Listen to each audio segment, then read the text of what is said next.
Hello everyone, welcome back to my channel Interactive Classes.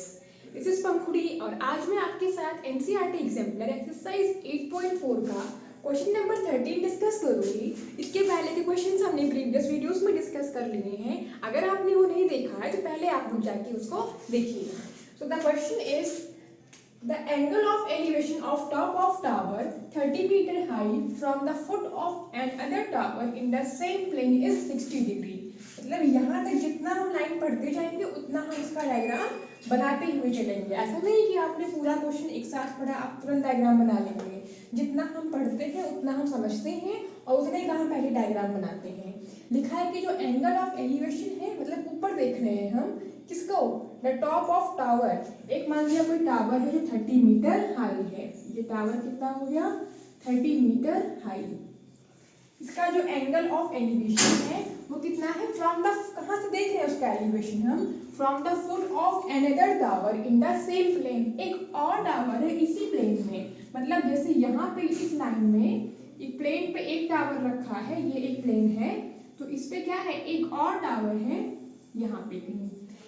तो इसी tower के foot से, इसका फुट कहाँ होगा, यहाँ होगा, तो इसका इस टावर के फुट से 30 मीटर हाई टावर के फुट का जो एंगल ऑफ एलिवेशन है वो कितना दिया है हमको, वो है 60 डिग्री। तो यहाँ हमने लिखा 60 डिग्री।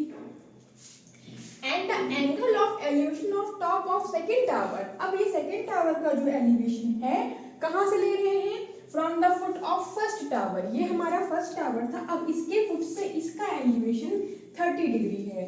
तो यहाँ से हमने ये ड्रॉ किया, ये कितना है हमारे पास, 30 डिग्री दिया है, 30 डिग्री। हमें क्या करना है, find the distance between the two towers and also the height of other tower. हमें इन दोनों टावर के बीच की दूरी बतानी है और इस टावर की हाइट बतानी है। इस क्वेश्चन में क्या दिया था कि एक टावर 30 मीटर हाई था, इसके टॉप का एलिवेशन दूसरे किसी टावर से जो कि सेम प्लेन में है वहां से 60 था, जबकि ये जो सेकेंड टावर था इसका एलिवेशन फर्स्ट टावर के फुट से 30 है। तो हमको इस टावर की हाइट और इनके बीच की डिस्टेंस बतानी है। सबसे पहले इनको हम नेम देते हैं, इसका नाम हो गया A, B, C और D। अब हम क्या करेंगे, हम देख रहे हैं कि अगर ये एक ट्रायंगल है ना, राइट एंगल ट्रायंगल, तो इसमें हम क्या कर सकते हैं, tan 60 लगा सकते हैं और इसका बेस निकाल सकते हैं, क्योंकि tan 60 की वैल्यू क्या होती है, परपेंडिकुलर बाय बेस। tan 60 हमको पता है, परपेंडिकुलर हमको दिया है, यहाँ से हम बेस निकाल लेंगे, पहला काम। नेक्स्ट हम क्या करेंगे, इस ट्रायंगल में लगाएंगे सेम क्या, tan। तो tan 30 की वैल्यू क्या होगी, परपेंडिकुलर अपॉन बेस। इसकी वैल्यू हमको नहीं पता है और इसकी वैल्यू अभी हमने निकाली थी, और इस तरह से हम इसकी हाइट निकाल लेंगे और इसके बीच की डिस्टेंस भी हम कैलकुलेट कर सकते हैं। तो हम क्या लिखेंगे सॉल्यूशन में, क्या होगा, let A B the height of tower 30 metre और उसके बाद and C B the point from where angle of elevation is taken, and let C D be the another tower and B be the point from where angle of elevation is taken। ये सारी बातें हम इसमें पहले question को solve करने से पहले ये सारी बातें हमें लिखनी होंगी, कौन हमारा टावर है, कौन सी चीज क्या है। तो मैं क्या करती हूँ, ये सारी बातें आप लोग के ऊपर छोड़ती हूँ कि आप लोग इसको लिख सकते हैं। मैं डायरेक्टली यहाँ सॉल्व करती हूँ इन ट्राइंगल ACB।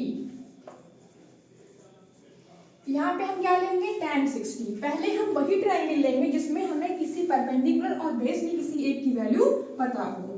तो tan 60 की वैल्यू क्या होगी, परपेंडिकुलर कौन है, इसकी भी है, इसको मैंने ढक दिया यहाँ से, तो इसके सामने कौन बचा, AB। तो A और B 30 मीटर, AB।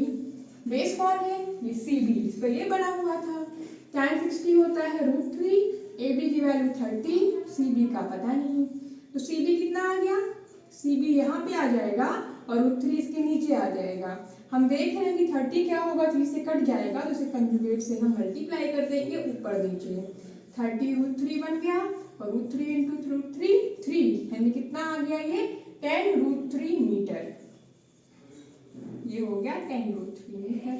अब दोबारा हम क्या करेंगे, इन ट्रायंगल, एक और ट्रायंगल कौन सा है, CDB।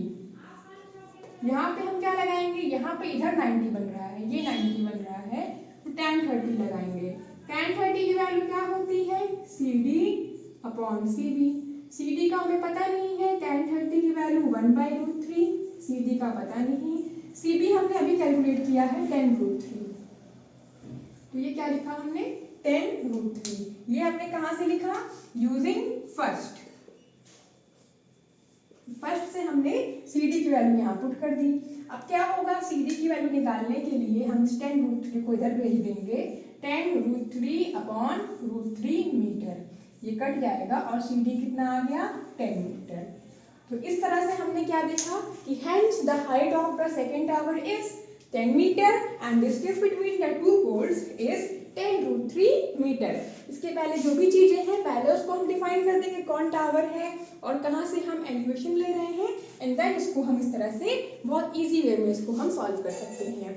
सो आई होप आपको ये क्वेश्चन समझ में आया होगा। Thank you for watching, let's meet in the next video.